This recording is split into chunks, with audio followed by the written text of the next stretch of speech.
Hello everyone, welcome back on my YouTube channel. Indian economy में आज के lecture में हम लोग डिस्कस करेंगे service sector in India. Okay, last lecture में जो टॉपिक डिस्कस किया था वो था small scale industry and service sector से रिलेटेड, जिसमें हमने बात की थी government initiatives for the promotion and development of small scale industries. Okay, तो वो टॉपिक हमारा क्लियर हो चुका है। अगर आपको उस टॉपिक में कोई डाउट हो, कोई क्वेरी हो, तो आप दोबारा से डिस्कशन कर सकते हो। ठीक है, आप मुझे कन्वे कर दीजिए जो भी डाउट आपका हो। ठीक है, so now come to today's topic, that is service sector in India. आज के लेक्चर में डिस्कशन करेंगे क्या सर्विस सेक्टर का रोल है ऑन इंडियन इकोनॉमी, किस तरीके से ये इंडियन इकोनॉमी और जीडीपी में कंट्रीब्यूशन करता है। ठीक है, तो ये समझेंगे हम आज के सेशन में। So let's cover. सबसे पहले समझेंगे सर्विस सेक्टर है क्या। ठीक है, व्हाट इज द इंट्रोडक्शन एक तरीके से। सो इन एडवांस्ड इकोनॉमीज, अगर मैं करंट इकोनॉमी की बात करूं, एडवांस इकोनॉमी की बात करूं, so the growth in the primary and secondary sectors are directly dependent on the growth of service. जैसे कि बैंकिंग है, इंश्योरेंस है, ट्रेड है, कॉमर्स है और एंटरटेनमेंट है। Okay, so the activities under the preview of the service sector are quite diverse. Trading, transportation and communication, financial, real estate, business services, community, social and personal services are the industries which come under the service sector.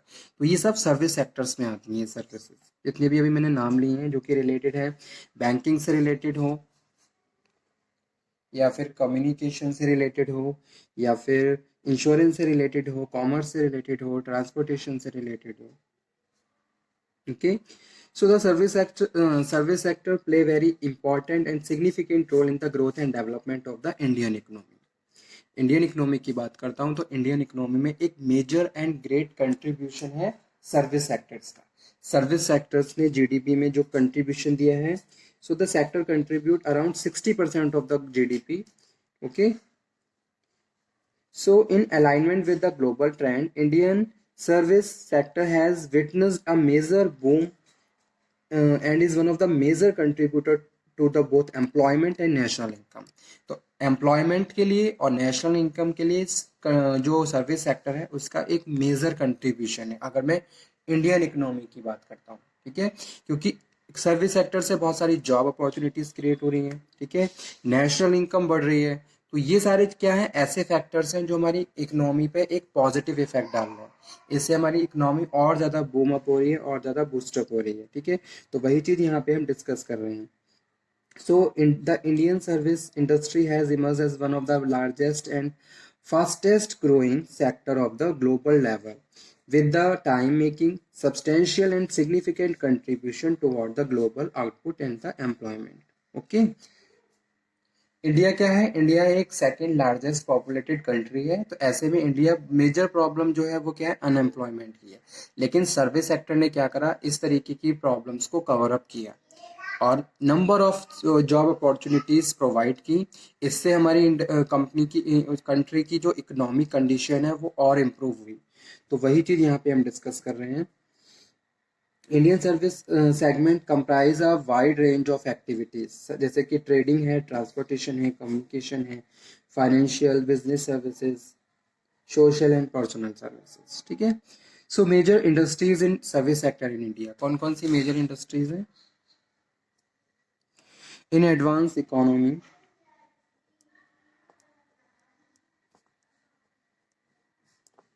The growth in primary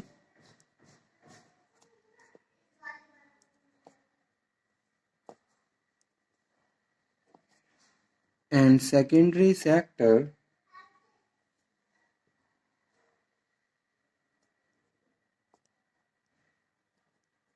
are directly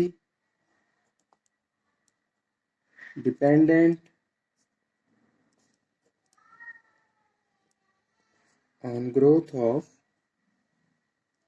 services like banking, insurance, trade, commerce, entertainment etcetera.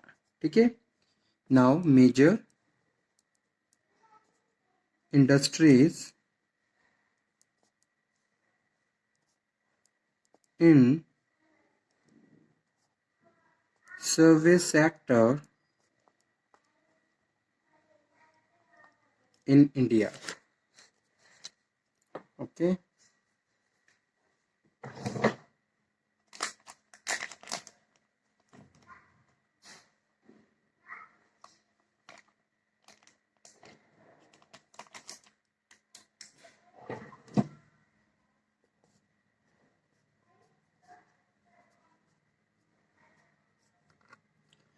So by the time the Indian economy has moved from the agriculture based economy to a knowledge based economy.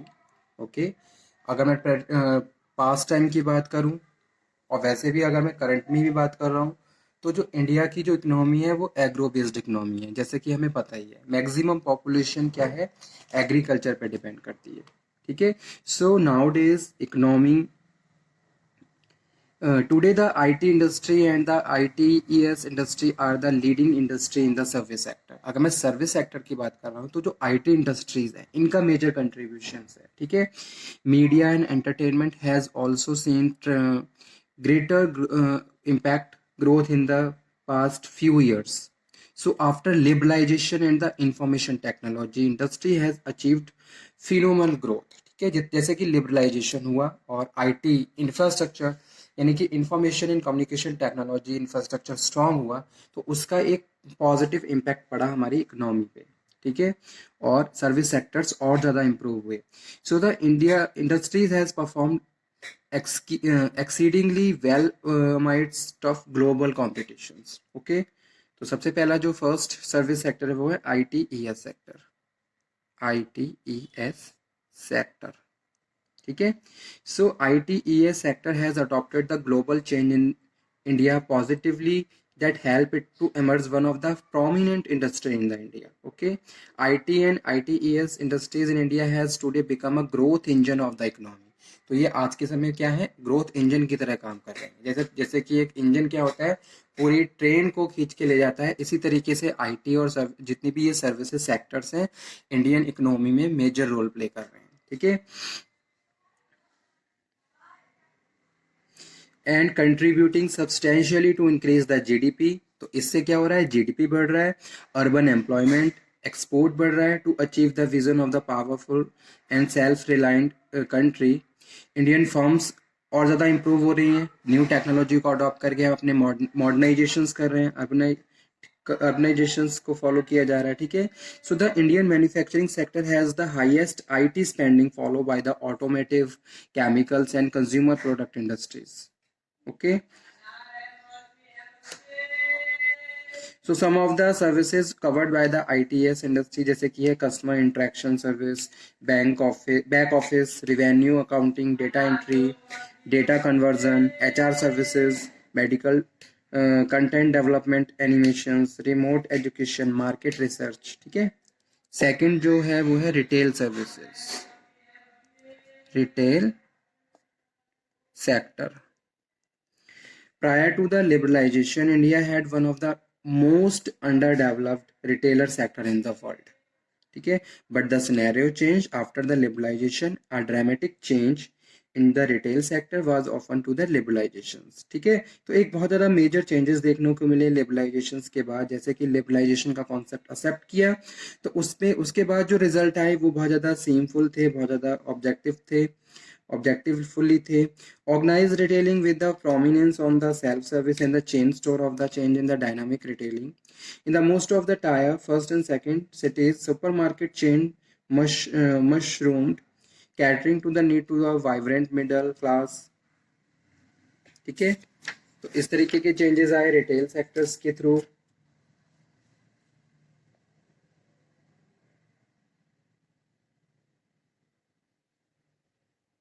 तो एक सर्वे हुआ, सर्वे में ये देखा गया online shopping in India estimate to around the 52,000 crore US $8.18 billion is expanding at every fast pace. So the trend is not only limited to the metro cities, but even in smaller towns and cities, people are opting the shopping through online website also. ठीक है, तो इस तरीके से online websites और जो retail services है इन्होंने ग्रेटर कंट्रीब्यूशन दिया इकोनॉमी को ग्रो और डेवलप करने में. ठीक है, तो अगर मैं इंडियन इकोनॉमी की बात कर रहा हूँ तो रिटेल सेक्टर्स का भी ग्रेटर कंट्रीब्यूशन है. ठीक है, उसके बाद है एविएशन सेक्टर. ठीक, the aviation sector is a key catalyst of the Indian economy, economic growth, social development and tourism. It facilitates important role in the connectivity and across to the international markets. किस तरीके से connectivity maintain की जाए. Air transport currently support 56.6 million jobs in India and they contribute around trillion of the global gross domestic product GDP, US dollar 2.2 trillion. ठीक है, ये change हो चुका है, थोड़ा इसको आप टैली कर लीजिए. तो इस तरीके से एविएशन सेक्टर्स का भी ग्रेटर कंट्रीब्यूशन है. फाइनेंशियल सर्विसेज और बैंकिंग सेक्टर्स ने भी अपना ग्रेटर कंट्रीब्यूशन दिया है इंडियन इकोनॉमी को ग्रो करने में, डेवलप करने में. Financial and banking, insurance. Okay, so prior to the liberalization these two sectors were controlled and regulated by the government. So nationalized banks and the insurance companies had a firm grip over the market. After liberalization the banking and insurance domain opened up the private participations. ठीक है, that is also very important thing for the economy of the country. अगर मैं detail में जाऊं तो ये topic बहुत ज़्यादा लेंथी हो जाएगा, बैंकिंग और फाइनेंशियल सेक्टर, इंश्योरेंस सेक्टर्स का.